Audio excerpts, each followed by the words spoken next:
अगर खांसी ठीक ना हो तो 5-6 लौंग मैंने तवे के ऊपर डाली है और मैं इसको भून रही हूँ अच्छी तरह से। जब इनमें से धुआं उठने लगे अच्छी तरह से, इसको चलाते रहे और फ्लेम को स्लो रखें, ज़्यादा तेज़ ना रखें। जब आपको लगे इसमें से धीमी धीमी आंच निकलनी शुरू हो गई है तो हाथ से देख लें, थोड़ी थोड़ी हीट लगेगी हाथ के ऊपर।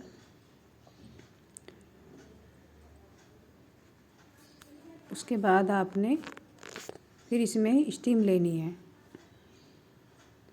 वो जो धुआं है वो अंदर की तरफ खींचना है नासिका से,